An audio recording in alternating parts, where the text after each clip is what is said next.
안녕하십니까. 오늘 또 스튜디오에 모신 이분은요, 우리 마음과 정서를 다 뺏어가시는 그런 아주 달달하신 치과 쪽 전문의 되시는 김형태 박사님 또 함께 모셨습니다. 안녕하세요, 박사님. 예, 안녕하세요. 이제는요, 제가 저만 느끼는 건가요? 우리 시청자 여러분께서도 우리 박사님이 이제 한 가족의 구성원처럼 정말로 아이, 감사합니다. 낯선 분이 아니시고요. 정말 편안하게 우리 삶에 이렇게 자리를 잡으신 것 같아요. 아이, 감사합니다. 늘 함께 또 프로그램도 같이 진행해 주셔서 너무 감사드립니다. 제가 감사드려요. 정말 이런 표시를 하고 싶은데요. 좋습니다. 예.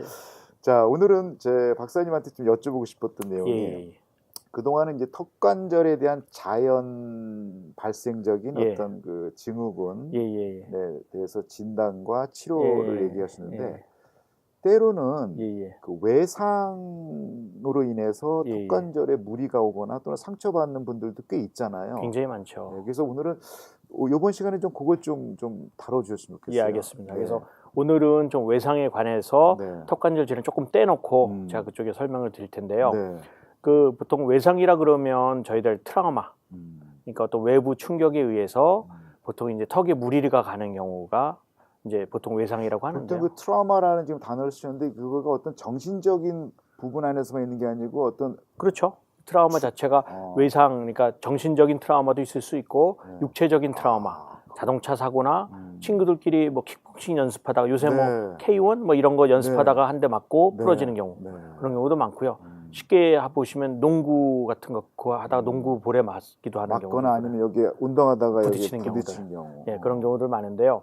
크게 외상은 뭐 이쪽에서 이제 어떤 티슈가 아프냐에 따라서 크게 두 가지로 나눠지는데 이제 뼈가 부러지는 경우 그게 한 가지고요. 뼈라는 건 턱뼈. 그렇죠. 그러니까 얼굴에 물론 다른 뼈도 있지만 제가 오늘 말씀드릴 거는 이제 턱뼈에 대해서만 턱뼈에 대해서 부러지는 경우가 하나 있고요. 그다음에 또 턱뼈를 구성하고 있는 주위의 소프트 티슈, 그러니까 무슨 근육이라든지 인대라든지 그런 게 다치는 경우 이제 크게 이제 두 가지로 나눠지는데요. 통증이 수반됩니까? 그럼요. 근데 뼈 같은 경우는 사실 그 뼈 안에는 통점이 없다고 해요. 그래서 뼈가 부러져도 사람들이 뼈만 살짝 부러지면 잘 모르는 경우들이 많고요. 그래요? 예, 그럼요. 그래서 예를 들면 우리가 또 조금 다른 예지만 우리가 임플란트 할 때, 치과 임플란트 할 때 보면은 저 임플란트가 뼈에다 박는 거잖아요. 그렇죠. 그 스크루가 이제 뼈를 이렇게 돌아가게 되면 환자들은 굉장히 긴장한다고 하면 드르르 소리 들리니까 사실은 아프지는 않아요. 왜냐하면 뼈에는 통점이 없기 때문에 그냥 거기다가 이제 드릴로 박아도 사실은 전혀 통증을 못 느끼죠. 근데 이제 아까처럼 턱이 이제 부러지는 경우 그런 경우에는 보통 제가 잠깐 모델을 들고 왔거든요. 제가 맨날 데려오는 우리 그 스컬 친구를 통해서 한번 좀 설명해 주겠어요? 제가 얘랑 또 친구를 한 명 데려왔거든요. 그래요? 그래서 일반적으로 저희가 가장 많이 제가 설명했던 거 지금 요 사람의 일반적인 턱인데요. 사람의 스컬은 크게 두 가지로 나눠져요. 위턱, 아래턱. 그러니까 지금 윗니빨을 기준으로 위에 한 스컬이 있고요. 요건 아래턱이 있는데 위 이빨로 기준으로 위턱, 아래턱. 근데 이제 기본적으로 요 아래턱이 보통 많이 부러지는 경우가 많거든요. 근데 오늘은 이제 아래턱에 대해서만 제가 말씀을 드릴게요. 그래서 제가 요 아래턱을 따로 지금 이렇게 보시면 친구인데요. 이렇게 보시면 이거를 조금 제가 따로 뗐다고 보시면 되고요. 얘는 이를 잘 닦는 거는 제가 구하다 보니까 그래서 물론 이건 진짜는 아니고요.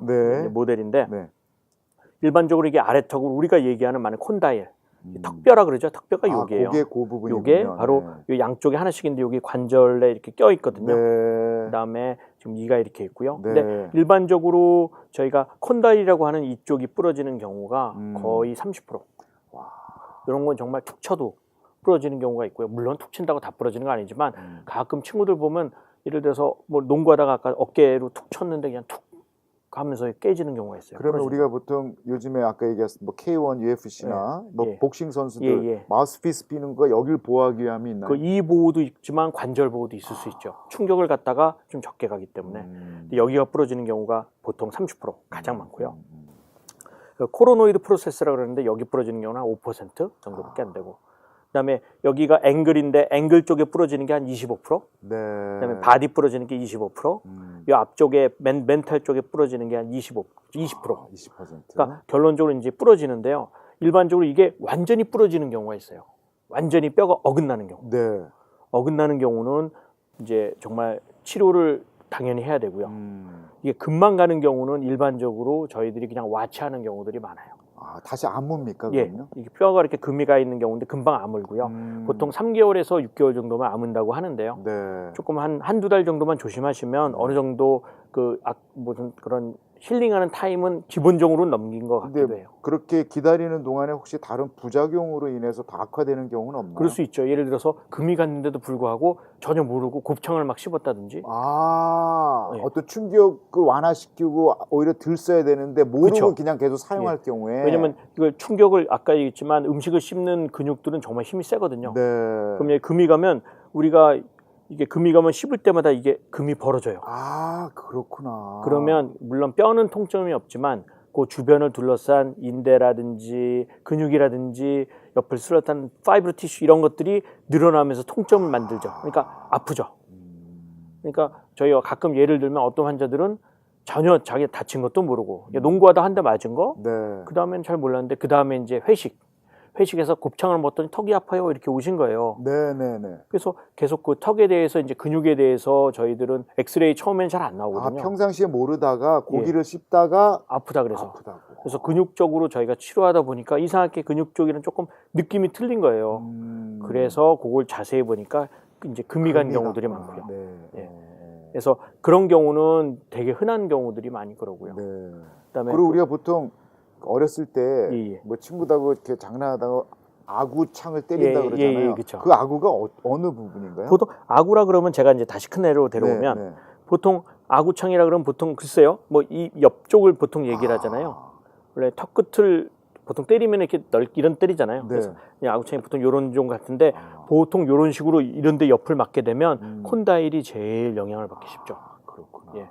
그래서 그런 쪽으로 부러지게 되면 완전히 예를 들어서 뼈가 어긋나기 시작하면 그 상태로 내비두면 그 뼈가 그 상태로 굳어버려요. 그러니까 자, 그럼 여기서 염증하고도 염증 유발 쪽으로 이어지는 경우도 있나요? 그렇죠. 예를 들어서 뼈가 부러져서 그 부러진 뼈가 그 옆에 있는 소프트 티슈 주변을 둘러싸여 있는 근육이라든지 이런 상처를 입히면 뼈 자체가 원래 날카롭잖아요. 그리고 상처를 입히면 거기서는 정말 감염이 될 수도 있고요.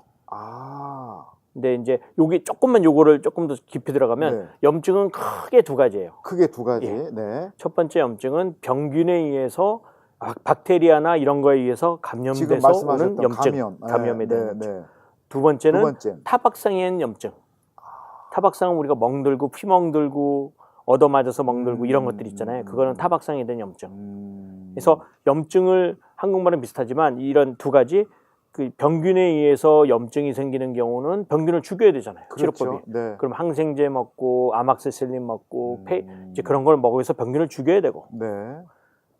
반대쪽으로 이제 트라우마, 얻어맞아서 피멍이 들고 뭐 이래서 멍이 든 경우는 항생제 필요 없으시고요. 교정. 예. 그러면은 그렇죠. 그럴 때는 저기 보통 그 소염 진통제로 뭐 이런 식으로 컨트롤 이제 염증을 이제 컨트롤하면 되고 아니면 정말 계란 마사지라도 그런 식으로 해서 피멍을 없애든지 이런 식으로 물리적으로 약을 안 드셔도 이제 이제 트라우마에 의한 거는 컨트롤할 수가 있거든요. 그럼 우리 박사님께서는 이 두 가지 케이스를 다 핸들링 하시는 거죠? 뭐 기본적으로는 저희가 약을 쓰기 때문에 다 핸들링 한다고 보시는데 웬만한 선생님들은 다 왜냐면 치과 가면은 또 이가 깨져서 오는 그래서 병균에 의해서 그런 염증도 있고 트라우마 이가 심하게 갈아서 깨져서 오시는 경우도 있고 이제 그거에 따라 틀리는 약이 틀리거든요. 우리 박사님의 전문 분야는 외상 염증입니까 아니면 병형군에 대한 거? 일반적으로는 저희 둘 다 하지만 일반적으로 저는 내상 쪽이 그러니까 그 병균에 의한 것보다 다른 쪽들이 조금 더 많다고 한 70% 정도가 되고요. 30% 정도는 이제 다른 것으로 병변에 의해서 오는 경우.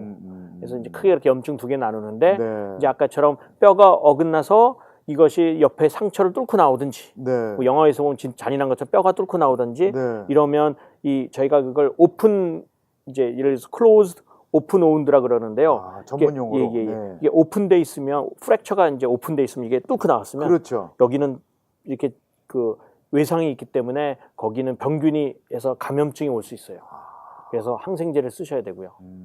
그냥 타박상.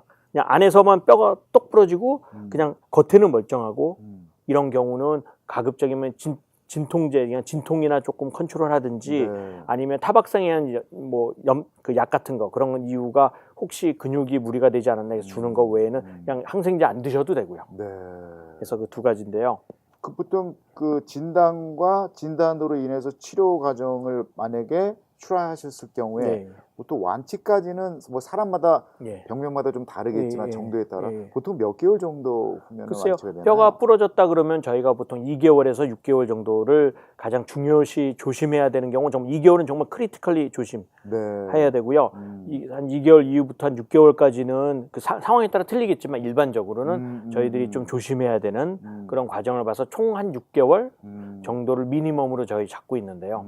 그때는 정말 조심해 주셔야 되고, 그래서 턱이 부러졌는데 그럼 어떤 분들은 아까 얘기했지만 턱이 부러졌는데도 모르는 경우들이 많아요. 그러니까 그게 문제네요 지금. 근데 이거를 병원에 가야 되는지도 모르겠고 그렇다고 한데 뭐 운동하다 다쳤는데도 다 그렇다고 턱관절이나 병원 가서 검진을 받기는 또 그렇죠. 왜냐하면 살아가는 과정에서 얼마나 많은 그런 그렇죠. 것들이 많잖아요. 네, 네. 그래서 턱에 관련돼서는 가장 저희들이 조심해야 되는 게 이제 페인, 아프다. 나쁘다. 예. 나 아까 무통증이라 그랬잖아요. 예. 그러니까 뭐 아프다 그러면 뭔지 조금 조심해야 되는 게 그 아픔도 색깔이 이제 계속 진행되는 경우도 있고 한 2, 3일 아프다 없어지는 경우. 네. 근데 그것이 조금 오래된다. 상처가 닿지만 오래된다 그러면 병원을 꼭 가서 문의를 드렸으면 좋겠고요. 두 번째는 쉬운 것 중에 하나인데 이 아구가 잘 안 맞는다 그러죠. 여기 부러지게 되면 이게 아까 좀 살짝 금가거나 똑 부러져서 그냥 전혀 무리가 없을 때는 네. 바이시 괜찮으면 그 상태로 굳어도 되지만 이것이 어긋나서 예를 들어서 어긋나 있는 상황에서 이제 그럼 바이시 틀려지거든요. 이게 안 맞거든요. 아구가 그렇죠. 턱이 돌아간다든지 네. 정상턱이 아니니까. 그렇죠. 네. 예. 그렇게 되면 이거를 빨리 안 고치면 그냥 이게 뼈는 그렇게 잘라내면 이게 이렇게 있다가 이게 어긋났을 경우 내비두면 이렇게 붙어요. 야, 그럼 얼굴 형태가 바뀔 수도 그렇죠. 있겠네요. 그러니까 펑션도 그렇고 씹는 것도 계속 안 맞고요. 그렇기 때문에 기본적으로 한번 큰 사고가 있으시고 페인이 조금 오래된다 그러고 좀 바이시 바뀌거나 얼굴형이 바뀌면 한 번 정도는 한번 검사를 받아보시고 그 다음에 yes and no 좀 괜찮으면 좀 마음 편하게 생활하시면 되는 거고 아니시면 치료를 빨리 받으시는 것이 제일 좋아요. 자 이제 그러면 사실 우리가 턱 뭐 뼈 이렇게 되면은 제일 먼저 떠오르는 그 진료하는 대상 그게 뭐지? 정형외과 많이 떠오르거든요. 그럼 이건 분류를 어떻게 해야 되는 겁니까? 글쎄요, 기본적으로 그 사고가 나는 경우는 정형외과가 가장 뼈 부러지면은 거긴 가시면 거긴 얼굴도 다 봐주시고요. 네. 저는 이제 그럼요. 턱에 관한 것도 봐주고. 턱에 관한 것도 정형외과에서는 기본적으로 다 뼈에 대한 거는 팔 부러지거나 다리 부러지거나 또 예를 들어서 외상이 무슨 커다란 돌 같은 거 얼굴로 떨어졌으면 얼굴에 대한 그런 것까지 다. 하지만 턱 관절에 관련된 부분은 조금 아무래도 선생님들이 이제 그죠? 그러면 저희들한테 보내주시거나 아니면 부러진 경우는 보통 이머전시나 보통 그러니까 우리들이 차소가 크게 나서 이제 병원에 실려가는 경우는 이머전시에서 기본적인 그런 걸 해주고요. 뒷좌석에 앉은 분들 갑자기 급정 가고 사고 나면 앞에 있는 그 머리 거기 꽉 부딪히는 경우도 많고 보통 교통사고 많이 나면 그쪽에서 맞습니다. 그 뭐라 그러냐 우리들이 얘기하는 그 뭐죠 에어백 네, 에어백에 의해서 상처 입는 경우도 굉장히 많고요. 그런 확률도 꽤 있다고 그러더라고요. 그다음에 옆에 뭐 유리를 부딪힌다든지 또 한국 분들이 차 안에다가 이제 데코레이션 한다고 장식 같은 거 붙이다 그런 것들이 다칠 수 있고요. 그래서 그런 경우에는 보통 이제 이머전시로 보통 끌려가거든요. 이제 보통 그쪽 가시잖아요. 이제 그쪽에서 이제 응급 처치를 해주죠. 근데 이제 가끔 응급 조치만 하는 거지 원인 치료는 사실 좀 박사님한테 결국 또 리퍼를 하겠네요. 이제 크로닉 이제 그 응급 처치를 하고 그다음 이머전시에서 계속 치료할 수는 없기 때문에 저한테 보내주죠. 그러면 이제 그 치료 과정에 엑스레이를 찍고 하십니까? 엑스레이를 당연히 저는 기본으로 해요. 물론 엑스레이 다 나오는 건 아니지만 엑스레이를 찍음으로써 제가 좀 알 수 있는 것들이 좀 많고요. 만약 그냥 눈으로 보고 하기는 사실 어떤 면도 있냐면 제가 이제 어떻게 보면은 턱 관절에 보면 제일 마지막에 있는 단계라고 어떻게 보면 마지막에 있는 라인이기 때문에 제가 놓쳐버리면 물론 다른 선생님들이 더 좋은 선생님들이 받쳐주겠지만 그런 것들을 제가 못 받치는 경우가 많거든요. 그래서 저는 가급적이면 조금이라도 엑스레이 찍으려고 하고 물론 안 찍을 필요 없으면 저 확실히 얘기 드리는데요. 찍고 그다음에 좀 더 자세히 보려고 하죠. 왜냐하면 제가 스크린을 못하면 그 환자는 또 다시 턱관절이라든지 이런 쪽으로 어프로치하기가 너무 시간이 많이 걸리거든요. 그래서 조금 그런 면에 조금 사명감이 좀 있고요. 네.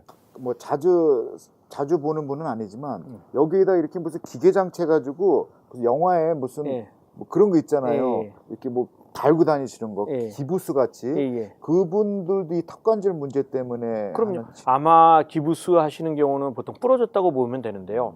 팔 기부스는, 다리 기부스는 여러분들이 되게 흔하게 보실 거예요. 왜냐면 그런 것들은 뭐 저희들이 팔 기부스 네. 이런 것들은 이제 눈에 금방 보이는 건데 네. 턱에도 기부스를 해요. 아 정말요? 그럼요. 턱이 아까 부러지는 경우, 네. 교통사고 돼서 이렇게 부러지는 경우는 턱을 여기다 갖다 장치를 이머전시에다 해가지고 이렇게 네. 꼼짝 못하게 네. 하시더라고요. 그 보통 우리들이 영화 양들의 침 보면 이렇게 묶는 것처럼 있어요. 이제 그거는 이제 겉으로 묶는 거지만 보통 그거는 너무 혐오스럽잖아요. 그래서 입 안쪽으로 와이어를 묶죠. 사고 난 사람들은. 실제 그런 식으로도 그럼요. 하십니까? 예, 그렇죠. 그러니까 요 보통 이제 이머전시에서 많이 하는데요. 그런 것들은 일반 오랄 설전들이 잘 안 하려고 해요. 그래서 보통 이제 이머전시에서 보통 이머전시 안에도 오랄 설전이 있거든요. 근데 그런 분들은 좀 깨지고 부러지고 이런 것들을 연결해 주는 건데 그런 분들은 이제 와이어를 이 사이에다가 이렇게 묶죠. 그래서 입을 못 벌리게 한 2달 동안은 못 벌리게 해요. 그러면 당장 먹어야 되는데. 예. 그래도 이 벌리게 되면 한 손가락 정도 하나 정도 들어가거든요. 그 사이로 이제 미음을 먹든지 아니면 슬러시를 먹든지 이런 식으로 이 턱을 많이 안 움직여. 왜냐하면 기부스기 때문에 그렇다고 안 먹고 묶어놓는 게 제일 좋지만 입을 막아놓을 수는 없거든요. 지금 먹어야 말씀하셨던 되니까. 이런 모든 현상들의 환자들이 아까 말씀하셨던 외상, 그쵸. 트라우마로 인한 이런 현상들이겠네요. 예, 그렇죠, 그렇죠. 근데 그게 이제 완치될 때까지 보통 2, 3개월 정도 장치를 다루셔야 될 텐데. 예, 그렇죠. 입에다 미음 묶고 같은 다니죠. 거도 뭐 중요한 거는 양치질 같은 것도 하기 좀 힘들죠. 그러니까 양치질 같은 것도 힘들고 구강 그런 것도 힘들고 하지만 저희들이 또 썩고 또 예. 냄새도 날 텐데. 그죠? 그래서 일단 음식 같은 거 먹고 이 물 같은 걸로 린스는 꼭 하도록 그 정도만 레코멘드 하고요. 사실 이는 어떻게 보면 그런 상황에서는 조금 뒤로 밀리는 것 같아요. 턱의 그런 올바른 위치보다는. 그래서 그런 면에서는 조금 불편하셔도 하셔야 되죠. 그리고 요즘에 종종 저도 요즘 그 LA 같은데 네. 무슨 뭐 예를 들어서 뭐 지나가는 행인과 싸움이 붙어서 부러지신 분들도 많고요. 네. 또 뭐 강도당해서 부러지셔가지고 오신 분들도 많고요. 그래요? 예, 실질적으로? 예, 실질적으로요. 그래서 그런 것들이 오게 되면 일반적으로 이머전시 급한 것들은 다 이머전시나 큰 병원에서 보통 다 해결하고요. 네. 그 다음에 이제 이걸 다 와이어 같은 거 풀고 나서부터 이제 크로닉한 턱에 문제점이 근육도 오랫동안 안 썼으니까 쓰다 보면 불편하고 네. 이제 이런 것들이 이제 보통 저희한테 리퍼럴 되죠. 자, 그럼 아까 얘기하셨던 그렇게 급한 환자들 예. 에머전시로 가서 이렇게 응급 조치를 받으신 분들이 이제 퇴원하시고 또는 이제 일상 통근 치료할 때 재활 과정을 밟아야 되잖아요. 그럴 경우에도 우리 박사님을 또 봐야 그럼요. 그래서 일반적으로 재활이 거의 대부분 필요하시다 보시면 돼요. 왜냐하면 2달 동안 거의 입도 못 음식 맨날 부드러운 거 드시니까 근육은 근육대로 줄고요. 네. 그 다음에 저하든지 이라든지 이런 것들이 씹는 패턴들도 조금 틀려질 수 있기 때문에 뭐든지 빼고 나서는 아마 아프실 수 있어요. 근데 보통 입 묶으신 분들이 얼마나 먹고 싶은 게 많겠어요. 그러니까 그러다 보니까 사실은 풀고 나시면 처음에는 조금 부드러운 거 드시라 그러니까 조금 더 먹다가 그 다음부터는 이제 치킨서부터 시작해서 막 이제 막 그 뭐라냐 바베큐 치킨 이런 거 딱딱한 거서부터 그러다가 슬쩍 삼겹살도 드시고 얼마나 먹고 싶은 게 많은. 그 전까지는 어쨌든 다이어트는 좀 살 많이 빠지세요. 많이 빠지세요. 그럼요. 근데 그러시다가 막 그런 걸 먹기 시작하시니까 그다음 턱에 무리가 갑자기 운동을 안 하는 사람이 갑자기 산에 갔다 오면 온몸이 쑥 아픈 것처럼 그 턱에 무리가 가는 경우들이 굉장히 많아요. 그래서 그런 걸 잘 하셔야 정말 앞으로도 평생 맛있는 걸 드실 수 있으시. 처음부터 그 턱에 재활이 제대로 안 되면 그러면은 정말 그 앞으로 먹고 싶은 거 다 못 드실 수도 있으세요. 그래서 재활의 중요성을 이렇게 가져주시면 되고 본인이 조심하셔야 되죠.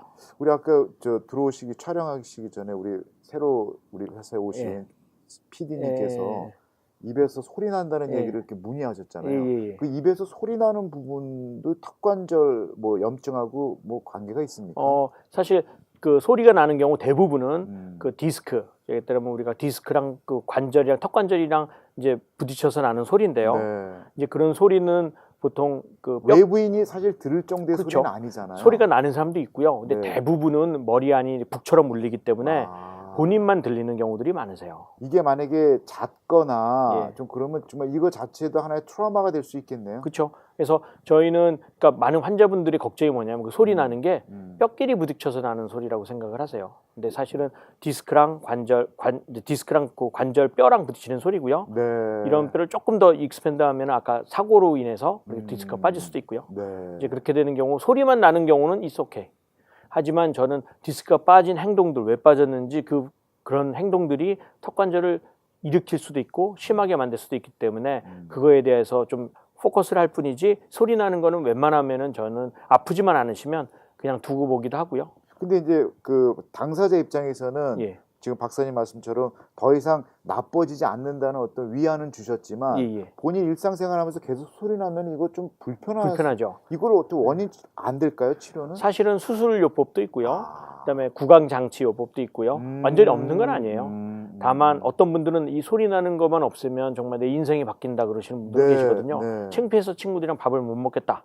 그 정도로? 예, 그러신 분들 계시면 그거는 정말 그 사회생활을 위해서는 치료가 필요하죠. 한 6개월 정도 걸리고요. 그죠? 예. 네. 그다음에 장치를 이제 보통 일반적인 장치는 나이가드 같은 거는 8시간 끼라고 하지만 그건 조금 8시간 이상이 될 수 있고요. 하루에.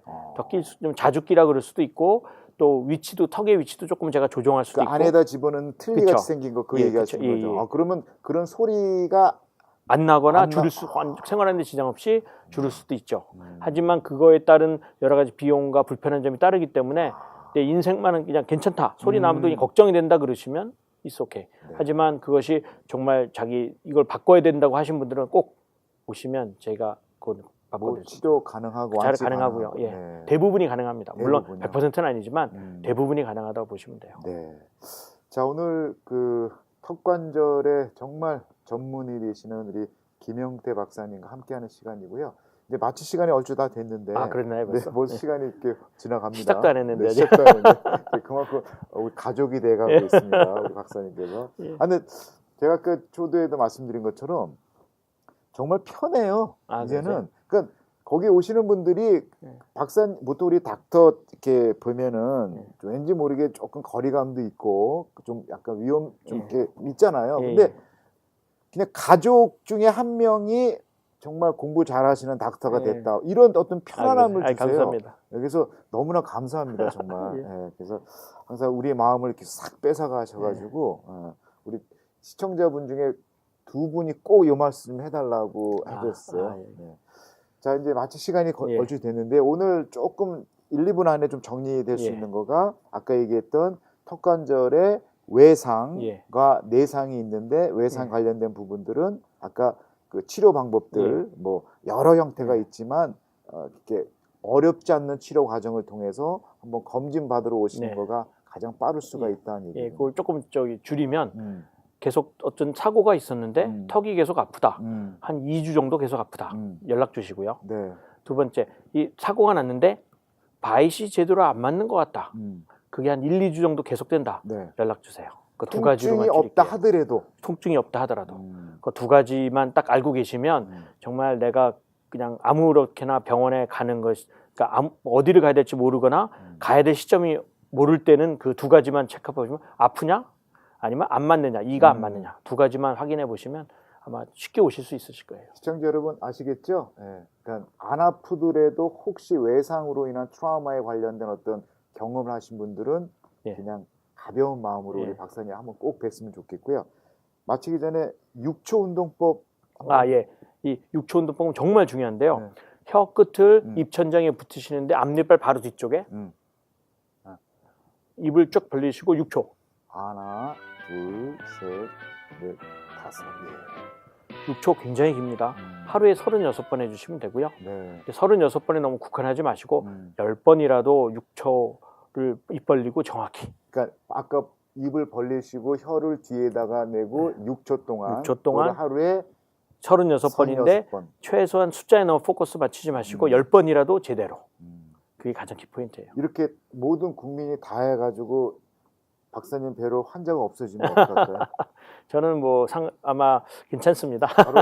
바로 이런 분입니다. 우리 가족 같은 우리 김영태 박사님 함께한 시간이었고요. 항상 늘 이렇게 따뜻한 마음으로 우리 옆에 늘 계셔서 너무나 진심으로 감사드립니다. 제가 대표로 사랑합니다. 예, 자, 시청자 여러분 오늘 또 좋은 저녁 되시길 바라고요. 주무시기 전에 양치질 하시고 너무 양치질도 과하게 하는 것도 안 좋은 안 좋죠. 거죠. 그죠? 예, 잇몸 상하죠. 네. 다음 시간 기대해 보시고 함께 하신 우리 김현태 박사님과 여기서 방송 마치도록 하겠습니다. 고맙습니다. 예, 시청자 여러분 좋은 밤 되십시오.